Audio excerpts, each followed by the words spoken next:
The morning carried the scent of thawing pine and the chill of old iron. Beneath a gray sky, the son of a war veteran, an 8-year-old boy with a wooden arm, walked slowly toward the abandoned iron bridge, accompanied by Max, a retired German Shepherd K9. Everything seemed ordinary until the boy stopped. He heard a faint, choking sound, something that didn't belong to the wind, almost human. Max's ears twitched, and in an instant he dashed into the snow. Beneath the bridge, half buried in ice, lay a man in a torn police jacket, bound and bruised. The boy knelt beside him, trembling, his wooden hand pressed gently against the man's chest. "He's breathing," he whispered. The officer's eyes fluttered open, and with a ragged breath, he uttered a single word: "Cole." No one knew then that, from this very moment, the buried secrets of the past were beginning to rise again. Before we begin, tell me where you are watching from, and share your thoughts in the comment.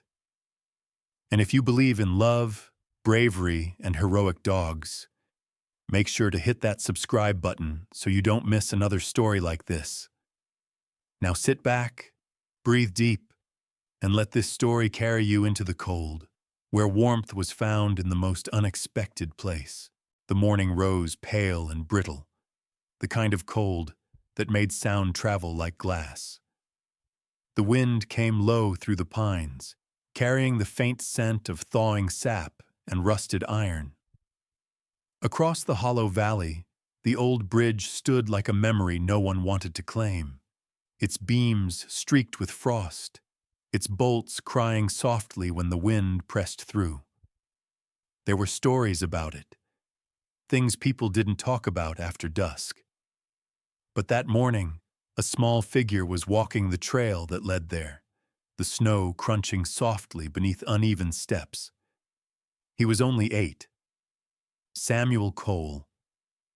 A wool cap too big for his head, a scarf his father had wrapped twice around his neck. His left sleeve hung a little shorter than the right, ending in a wooden prosthetic polished smooth at the edges. The boy walked carefully, measuring his steps as if the world might break beneath him. Beside him trotted Max, the old German Shepherd, once a K9 that chased down darkness for a living. His fur had turned the color of dusted ash, and the small hitch in his hind leg told of years that had not been kind. Yet there was still command in the way he moved. Head high, tail low, eyes scanning every shadow as if discipline had never left him. The snow thickened as they neared the bridge. A cloud drifted past the sun, muting the light until everything turned the color of pewter. Samuel paused at the railing where the metal curved downward toward the ravine. From there he could hear the slow breathing of the river beneath the ice, an ancient sound, deep and distant. Then came another sound, a faint hum too soft for the wind to make. It slipped through the air, stopping and starting, fragile but human. Samuel tilted his head. Max froze beside him, one paw lifted, his ears sharpening toward the noise. The old dog's breath steamed like a small engine. Then, without warning, he sprang forward, barking once, short, hard, certain, and vanished down the slope. "Max!" Samuel called, his voice swallowed by the cold. He stumbled after him, snow biting through his boots. His wooden arm swung stiffly as he kept his balance. The descent was steep, the brush clawing at his coat. When he reached the base of the ravine, he saw Max standing rigid near one of the bridge's shadowed supports. The dog's body blocked something. Steam rose from his muzzle as he panted, his head lowering in slow, cautious movements. Samuel stepped closer. What he saw didn't make sense at first. Just a dark shape, half buried in snow and rope. Then the shape breathed. It was a man. Face swollen, lips cracked and purple, wrists bound cruelly behind him. His police jacket hung open, stiff with frost and dirt. The badge on his chest was dull, the number nearly erased by grime. He looked like he had fallen from the world and landed here, beneath steel and silence. The boy didn't cry out. He simply knelt beside the man, pressing his small body against the wind, as though his closeness could protect him. His prosthetic hand hovered awkwardly before finding the man's chest. Beneath layers of cold fabric, he felt the faintest rhythm, slow, uneven, but there. He's alive. The words barely escaped his lips before vanishing into the white air. Max moved closer, circling once before lying down beside the stranger. He pressed his flank against the man's ribs, breathing heat into the space between them. The dog's body trembled, not from fear but from the weight of instinct, the kind that doesn't fade with age. Steam curled from his nostrils, coiling into the air like prayer smoke rising from an invisible altar. Samuel watched, uncertain, until something inside him shifted. The cold no longer stung. The stillness felt like a kind of waiting, quiet but urgent. He looked up toward the bridge. The beams groaned again, the sound deep and mournful, as if the structure itself recognized what lay beneath it. A single crow cut across the sky, its wings black against the silver clouds, before vanishing into the trees. Samuel reached into his pocket, fumbling for the whistle his father had given him. The string was stiff with ice, but when he blew, the sound carried sharp through the valley. One long note, a pause, then another, a call meant for only one man to hear. Max lifted his head slightly, eyes flickering toward the sound. The boy placed a hand on the dog's neck. "Stay," he murmured, though the word came out more as a wish than a command. Time passed differently there. Seconds stretched into breaths. Snow drifted slowly from the girders above, landing soft on the man's lashes, melting instantly. The boy brushed them away with his wooden fingers, clumsy but careful, the way someone touches a fragile object that still matters. In the distance, thunder rolled faintly, echoing through the folds of the mountain. It wasn't a storm yet, just the warning rumble of one coming. Samuel looked up toward the horizon, where the light was turning bruised and strange. The air smelled like iron and smoke. Then a sound, a gasp, barely a whisper from the man lying between them. His body stirred, a tremor running through him like a distant ripple in frozen water. His eyes fluttered open just enough for a glimpse of their color, pale green, clouded with pain. Samuel froze. The man's cracked lips moved once, barely forming a word. Cole. The boy didn't understand at first. Then he did. His father's name. And in that instant, the valley seemed to hold its breath. The bridge above groaned again, louder this time. Max stood, fur bristling, his gaze snapping toward the ridgeline as if expecting something or someone to answer. Samuel's breath came in clouds. The world had gone silent again, but it wasn't peace. It was the kind of silence that listens, the kind that means something has just begun. The call reached him before the light did. A faint echo, long, short, long. The whistle he'd carved 8 winters ago when his son was learning to use his new arm. Raymond Cole stopped mid-stride, shovel falling into the snow beside his boot. For a moment, the forest was silent except for the wind sifting through pine needles. Then he heard it again. One long note cutting through the cold, trembling, and gone. He didn't think so. His body remembered what years of war had taught it. Move toward the sound. The snow came to his knees as he pushed through the drifts, breath turning to mist. Somewhere between the sound of his pulse and the crunch of his steps, he felt the old ache rise in his leg. the one that never healed right after the ambush. He ignored it. The whistle had only one meaning. Samuel needed him. He saw the bridge before he saw the boy. The iron beams stood against the white sky like the ribs of a dead thing. Beneath them, movement, small, frantic, the flash of a red sleeve and a dark shape pressing close to the ground. Samuel. The boy turned, his face wind-burned, lips pale. He waved his good arm toward the slope, voice breaking. Raymond slid down without hesitation, his gloved hand grabbing at the roots for balance. The cold bit through denim and skin alike. At the base, the scene froze him mid-motion. Max lay half across a man's body, chest rising in a shallow rhythm. Samuel knelt beside them, eyes wide with something between relief and fear. The world around them was still. No sound but the dog's strained breathing. Raymond dropped to one knee. His old training took over before thought could. 2 fingers to the neck. Weak pulse.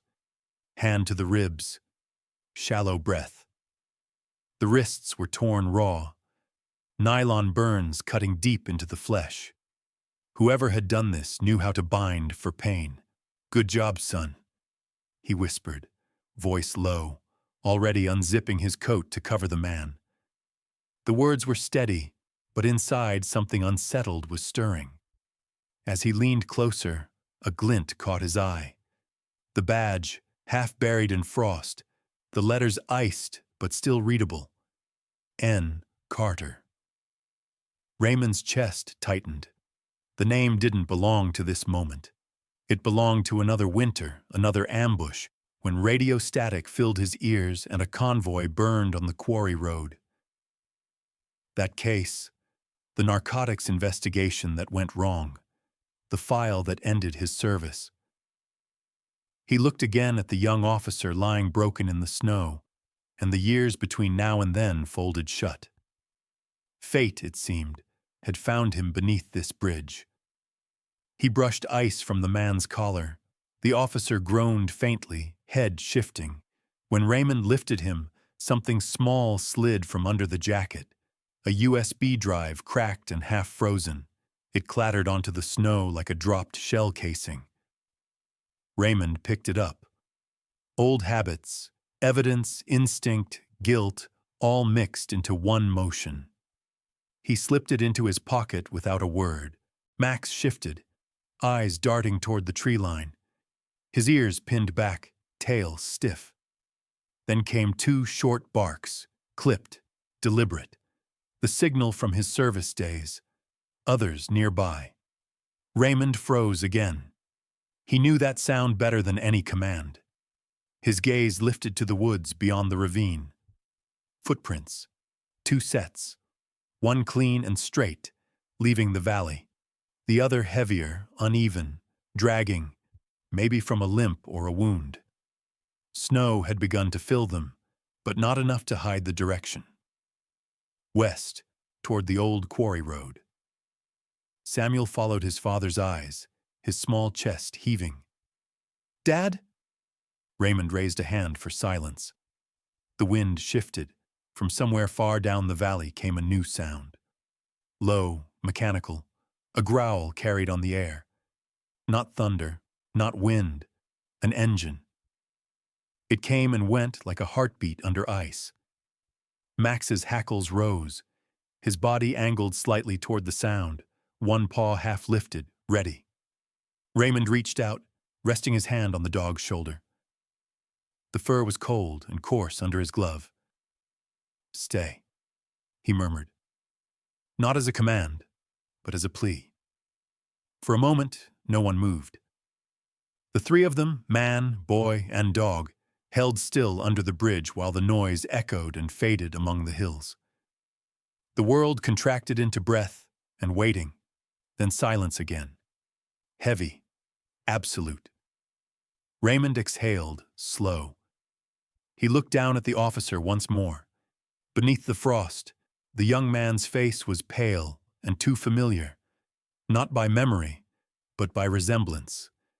the same hollow eyes he'd seen in every soldier who'd been left behind. He pressed his palm gently against the officer's shoulder, half checking for warmth, half for the weight of truth. The pulse fluttered weakly under his touch. Samuel's hand brushed his sleeve. The boy's wooden arm hung stiff at his side, the other gripping his father's coat. He didn't speak, but his eyes said everything. "What do we do now?" Raymond looked up toward the ridge where the wind was rising again. Snow danced through the air like dust from old ghosts. He felt the old ache of choice, the kind every soldier knows, between staying to tend and rising to fight. The sound of that engine still trembled somewhere beyond the trees. Finally, he met his son's gaze. The words came low, each one shaped by the breath of cold. "We're not alone out here." Max lifted his head, eyes narrowing toward the distance. The boy drew closer to his father, and together they stared into the white where the storm swallowed every line of the world. The snow kept falling, soft, patient, relentless, covering the footprints, the blood, the secrets. Only the whistle hanging around Samuel's neck glinted faintly, like a tiny star refusing to go out. And somewhere, beyond the ridge, the sound of that engine came again. Closer this time. Then silence. The storm had not stopped. It only changed its rhythm. Snow fell slower now, heavier, like ash from a world still burning somewhere far away. By the time Raymond, Samuel, and Max reached the cabin, the daylight had faded into a pale, uncertain dusk. The wind no longer howled. It whispered. And in that whisper, the forest felt like it was listening. Inside, the cabin came alive with the sound of fire. Raymond struck the match twice before it caught, then fed the hearth with thick pine logs until the flames turned orange and alive. Steam rose from their clothes, the smell of wet wool mixing with smoke. The man they'd rescued, Officer Noah Carter, lay bundled in blankets near the stove, his skin still drained of color, breath thin and shallow. Every few seconds, a tremor passed through his body, as if the cold still refused to release him. Raymond moved quietly, the way soldiers do when they carry too much noise inside already. He checked the pulse again, adjusted the blanket, then glanced toward the small wooden table near the fire. There, on a folded cloth, lay the broken USB drive, drying beside a tin cup. Its metal casing caught the light each time the fire flickered, like something alive trying to breathe. Outside, Max stood on the porch, paws sinking in the snow. The dog's breath came in steady puffs, his gaze fixed on the tree line. Samuel sat beside him, his small hand resting on the old dog's shoulder. Neither spoke. The boy's wooden arm gleamed faintly, reflecting the firelight leaking through the window. It was an hour before Dr. Lena Hart arrived. Her truck headlights cut through the snow like two thin knives before vanishing behind the pines. When she stepped through the door, the air changed, not louder, but sharper, more alert. She was in her early 50s now, tall, lean, her brown hair streaked with gray and tied back in a braid. Her jacket still bore the insignia from her years as a combat medic, though the fabric had faded to the color of memory. Around her neck hung a stethoscope, not worn for show, but like a relic carried out of duty. She didn't greet me with words, just a nod toward Raymond, a glance at Samuel, and then the kind of silence that says I came as soon as I could. "By the fire," Raymond said simply.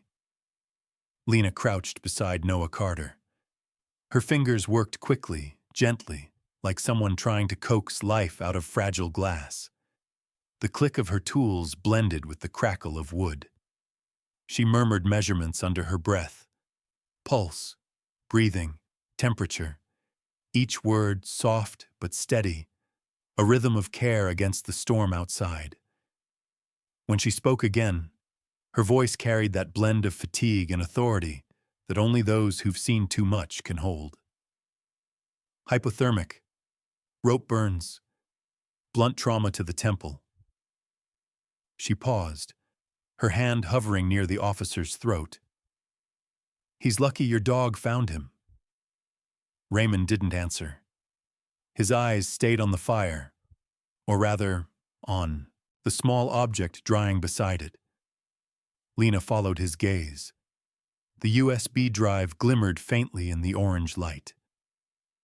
You still think this town forgot what happened 10 years ago? She asked quietly. Raymond's jaw moved, but his voice came slow, low, carrying the weight of an old scar reopening. This isn't a coincidence, he said. Someone buried him under that bridge to make sure the truth stayed there. Lena looked at him for a long time, her eyes reflecting the fire's restless light. You ever wonder if digging up truth just means reliving the things that broke us? Raymond didn't answer that either. Some questions weren't meant for words. The room fell into a kind of silence that was almost holy. Fire breathing, wind sighing, a heartbeat somewhere between them. Samuel had dozed off by the door, head leaning against Max's shoulder. The old dog stayed perfectly still, his eyes half open, tracking the forest through the glass. Then, a sound. Subtle. Real. The crunch of snow under boots. Slow. Deliberate. Max lifted his head, ears angling toward the sound. His growl started deep in his chest, quiet but resonant, like thunder caught in wood. Samuel woke instantly, rubbing his eyes with his left hand, the wooden one trembling slightly as he reached for the dog's fur. Lena froze mid-motion. Raymond looked up from the fire. No one spoke. The noise came closer, step after step, measured, unhurried. Whoever it was, they weren't hiding. They wanted to be heard. Max stood now, muscles taut, tail stiff, eyes fixed on the door. His body blocked Samuel instinctively, the way he used to shield soldiers on the field. A shadow crossed the frosted window. Just a blur at first. A figure outside, tall, moving with purpose. Then, 3 knocks. Slow, hollow. The sound echoed through the wood like a heartbeat against the walls. Knock, knock, knock. No one moved. The wind outside seemed to hold its breath. Inside, the only motion came from the fire, flickering across Raymond's face. The reflection of a man who'd seen too many nights end like this. Max growled again, lower this time. Samuel clutched his fur, eyes wide. Lena rose slowly, reaching for the lantern. Raymond stood, his hand brushing the pocket where the USB still rested. The fire cracked once, sharp, sudden, as if warning them, then silence. The hinges cried when the door swung open. Cold rushed in, sharp, biting, alive. It carried with it the sound of boots crunching over snow and the faint jingle of spurs that shouldn't have belonged to this hour. Raymond turned, his hand still hovering near the fire poker. He didn't need to see the man's face to know that voice when it finally spoke. Evening, Sergeant. The man who stepped inside filled the doorway with authority more than size. Tall, broad-shouldered, wrapped in a sheriff's coat powdered white with snow. Clay Dobson. Once Raymond's superior officer, now the law of Ash Hollow. His breath fogged in the lamplight as he closed the door behind him. Inside the cabin, silence rearranged itself. The fire hissed. The wounded officer's breath came shallow under the blankets. Lena froze mid-motion, and Max, lying by the hearth, lifted his head, the low growl of recognition rumbling in his chest. Dobson's eyes moved slowly around the room, the kind of gaze that measured, remembered, and decided all at once. He didn't speak right away. He just took in the sight of Noah Carter, unconscious, half hidden under the wool blanket, and then the small object drying beside a tin cup. The USB drive, pale and wet in the flicker of firelight. "You've got a knack for finding things, Ray," Dobson said softly. His tone was friendly, but the edges of it cut. "Some habits die harder than others." Raymond didn't answer. The firelight drew lines down his face, sharp and weary. Dobson walked closer to the hearth, rubbing his hands together as if to chase off the cold. "The storm's getting worse. Roads will be gone by dawn," he said. "I've been tracking your missing man.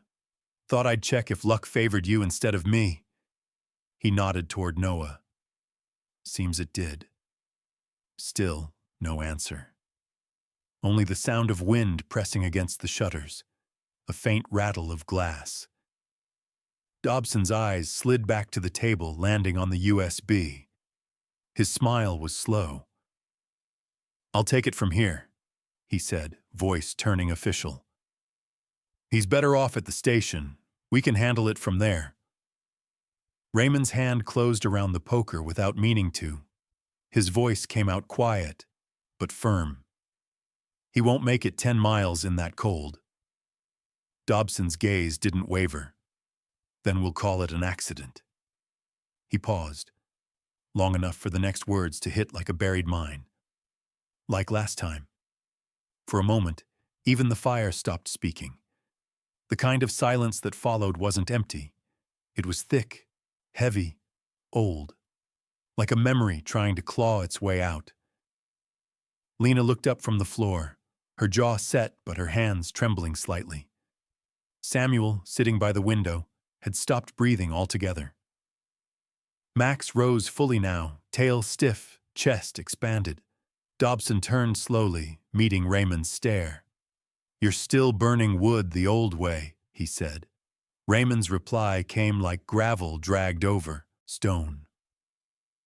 "Still covering tracks the same way." A faint smirk crossed the sheriff's face, but his eyes flickered. For a second, the soldier in him remembered the battlefield they once shared, and the secret that never made it home. Then it was gone. Lena broke the tension first, voice low but edged with warning. "He needs warmth, not handcuffs." Dobson's smile returned, measured. "And yet warmth won't clear your names, will it, Doctor?" That did it. Max stepped forward, shoulders squared, head lowered. A single growl rolled through the room, low, primal, old as the oath he'd once lived by.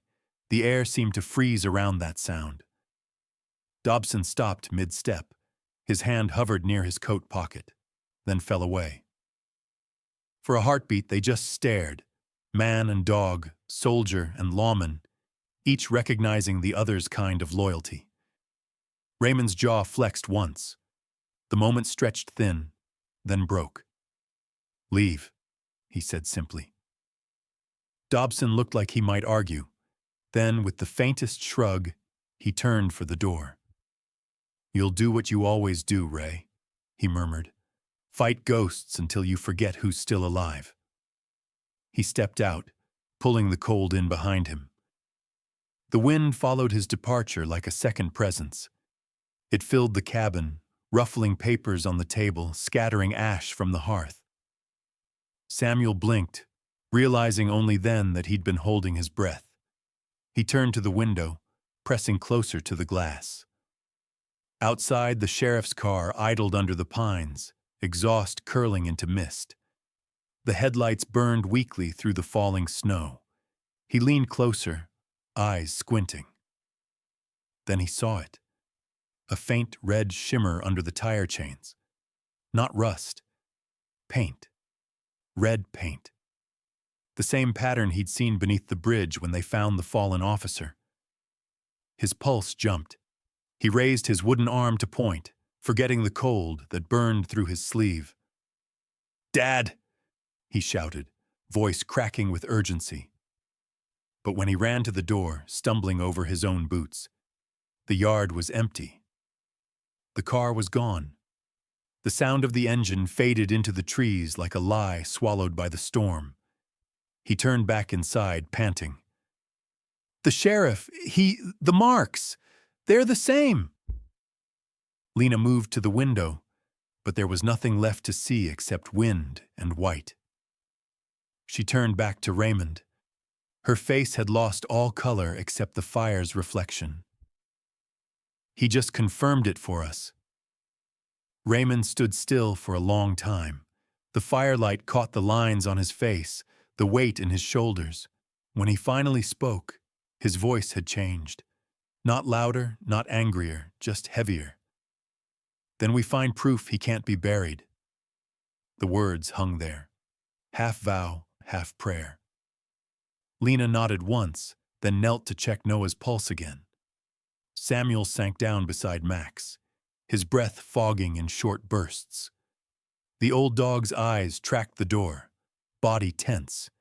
His ears twitched once, twice. Then he moved.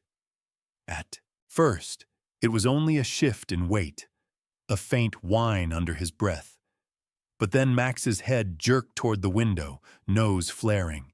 He stepped forward, one paw at a time, tail stiff.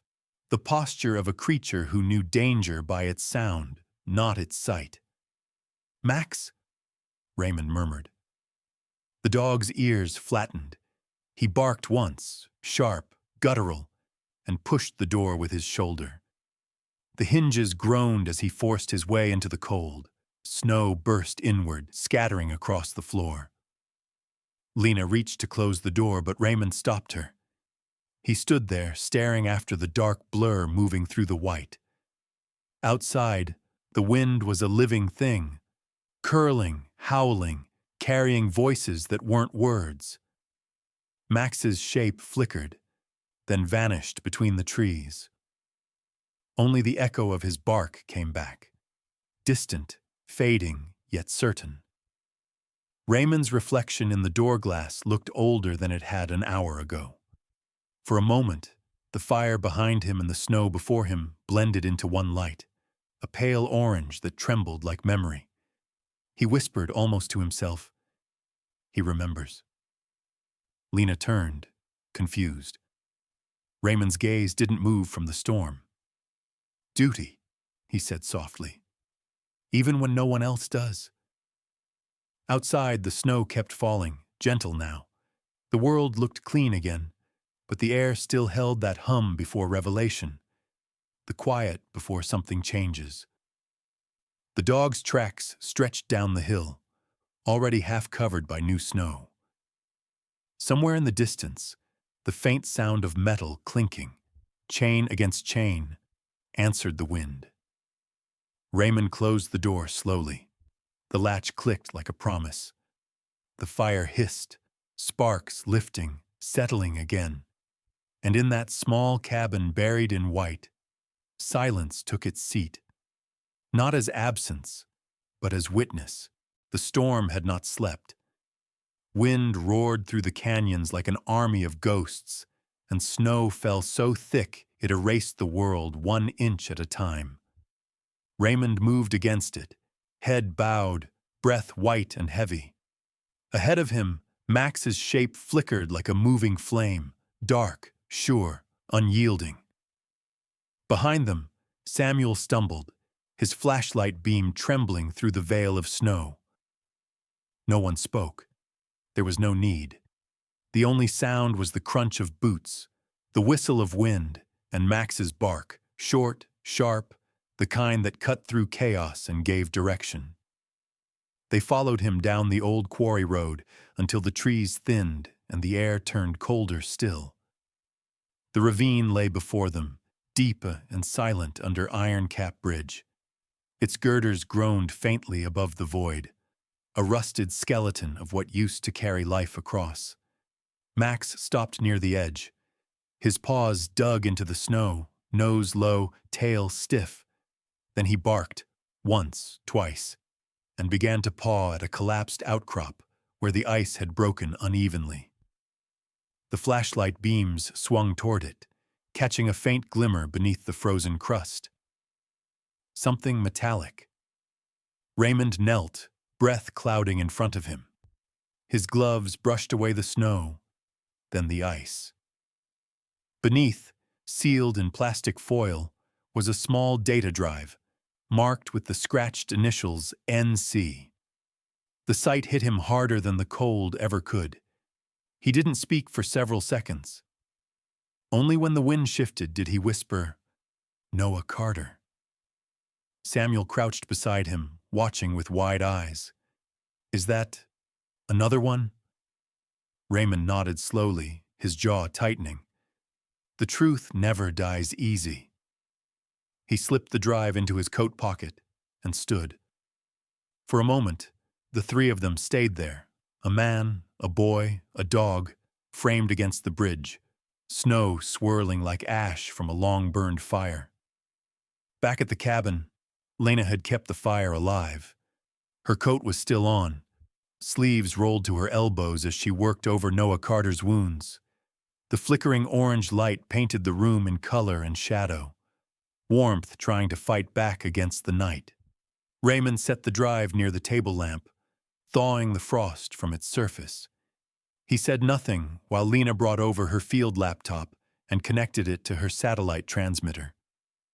The machine hummed softly, the screen's glow a cold counterpoint to the fire's warmth. They waited as the files decrypted, progress bar inching forward like time itself had slowed. When the documents appeared, Raymond leaned closer. His eyes hardened with each line. Names, numbers, bank codes. A list of officers, men sworn to protect, all paid through a single account. Crimson Ridge Holdings. At the top, Sheriff Clay Dobson. The room seemed to tilt. The fire hissed, throwing a crackle into the silence. Lena's voice was barely audible. He was using his own badge to move the shipments. All these years. Raymond stared at the screen, but what he saw wasn't the data. It was memory, men in uniform, the ambush 10 years ago, the sound of bullets hitting steel, the scream of his radio going dead. "He used my unit as cover," he said softly.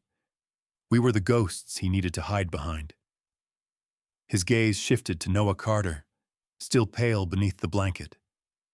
And now this boy paid for it. No one answered.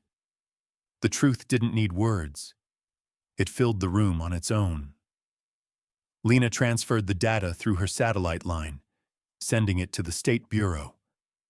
The upload bar blinked, green against black. The wind howled outside, shaking the shutters as if trying to interrupt what could not be undone. When it was done, the screen read, "Transmission complete."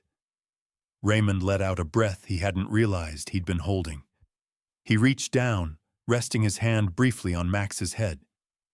"Good work, partner."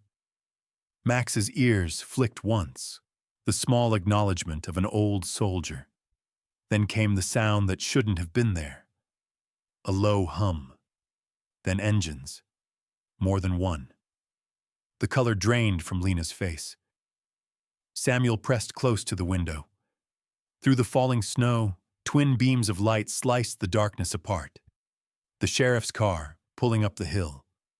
"Stay back," Raymond said quietly. The headlights washed across the porch. The door shuddered once, then swung open with a violent crash. Clay Dobson stood there, framed by the storm, pistol in hand. Snow whipped into the cabin. The fire hissed as sparks jumped to the floorboards. Dobson's voice came steady, almost calm. "You just handed my life's work to people who'll never understand it." Raymond didn't reach for his weapon. He just stood there facing him, the distance between them smaller than the space left by betrayal. "You used men who trusted you," he said. "You buried them to build your kingdom." Dobson's smile was tired. "Trust is just another word for leverage." The gun raised. and then the growl came. Deep, guttural, like thunder being born in the throat of something ancient. Max lunged. The world became noise and light, a flash, a shot, echo on steel.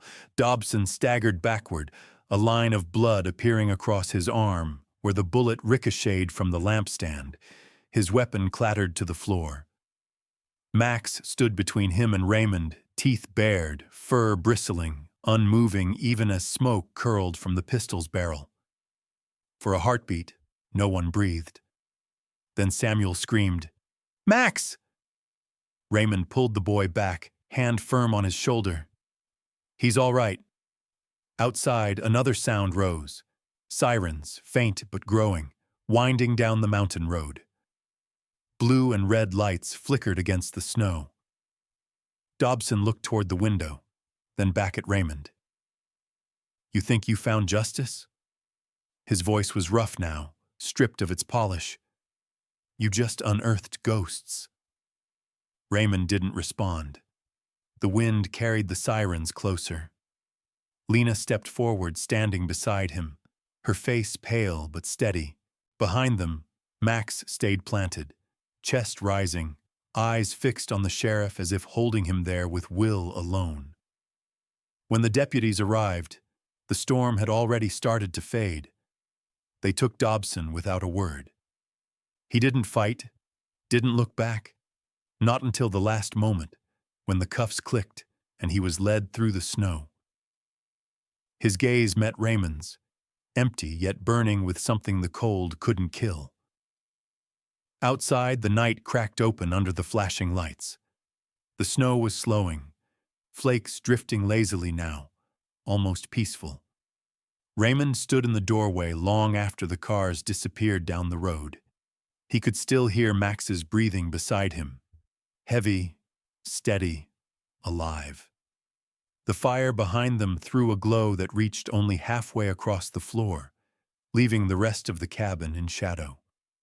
Lena busied herself checking Noah's pulse again. Samuel leaned against the wall, hand resting on Max's back. The boy's flashlight, still on, rolled slightly on the table, its beam landing on the half-melted foil where the drive had first thawed. The initials NC glimmered faintly. Raymond watched the light until his eyes blurred. He finally spoke, voice low, almost to himself. "We don't find justice," he said. "We just found the pieces it left behind." Max looked up at him, tail thumping once against the floor. Not loud, not soft, but just enough. Outside, the last gust of wind whispered through the pines and was gone. The snow settled into stillness, blanketing the bridge, the ravine, and every secret it had once tried to hide. In that silence, duty had no sound, only memory. The morning came slowly, as if even the sun hesitated to wake the silence that followed the storm. Snow no longer bit at the windows. It melted in thin ribbons along the porch rail, dripping like the slow ticking of a clock, finding its rhythm again. The air smelled of pine and damp soil, the scent of a world beginning to forgive. Weeks passed, and the bridge by Iron Cap lost its coat of frost. The river beneath stirred, hesitant at first, then certain, carving away the last shards of ice as if erasing what winter had done. Grass returned in patches of green that clung to the edges of rock. The town moved with it, slow, cautious, learning again how to breathe. In the small clinic on the ridge where the windows faced east, the first light of each morning found its way to a single bed by the corner. Noah Carter lay there, pale but steady, the quiet hum of the oxygen machine keeping time with the world outside. It had been a long recovery, weeks of fever, silence, and the slow return of color to his cheeks. But the doctors said it was a miracle. They said it was luck. Others said it was loyalty, the kind that refuses to let go. Raymond visited most mornings. He came without sound, without ceremony, always with the same nod to the nurses. He would sit near the window, hat on his knee, watching the light crawl across the floorboards until it touched the edge of the bed. He rarely spoke.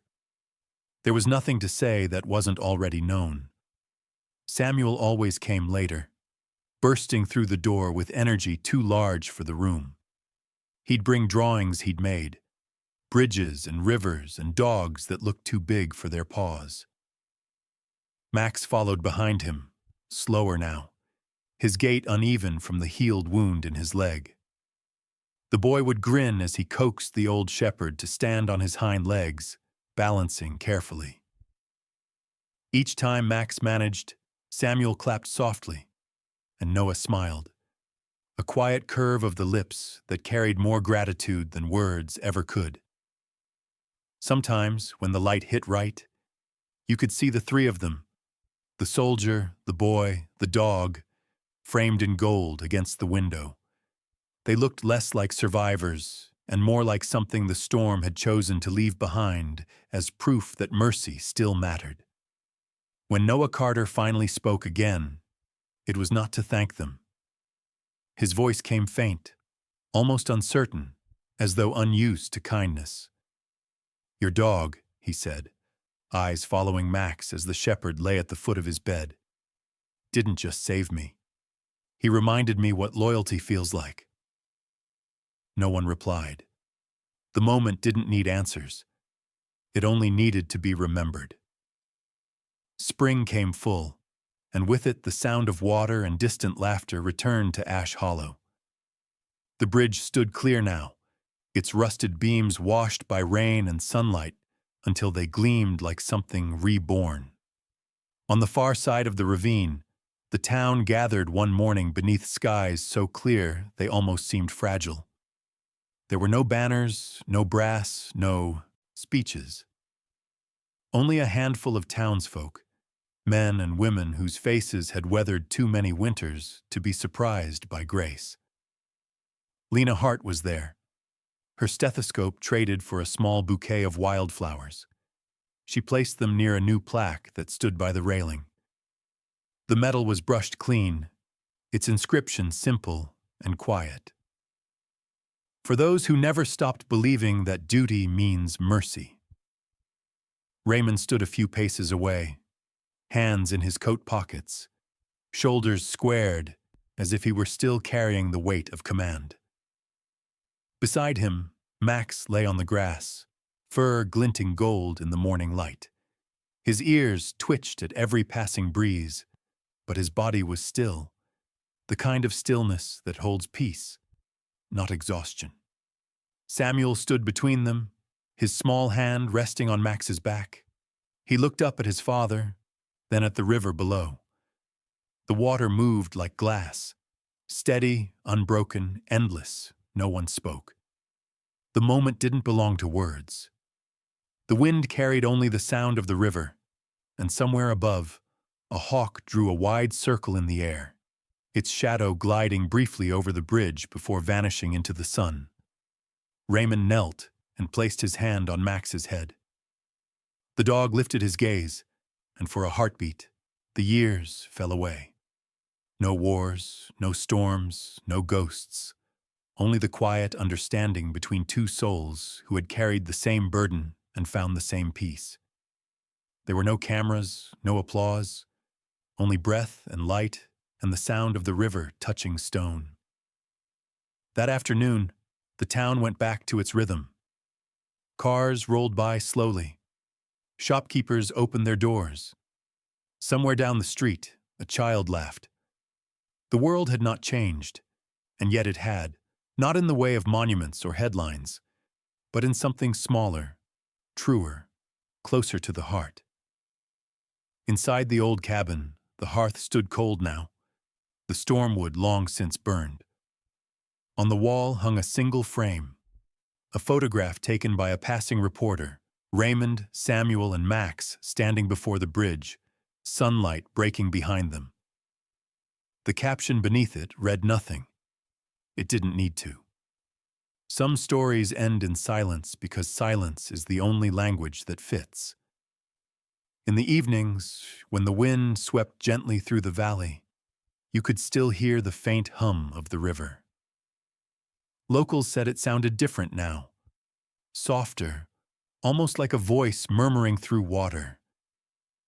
Some swore that on quiet nights, if you listened long enough, you could hear a single bark carried in the wind, followed by a man's low laugh.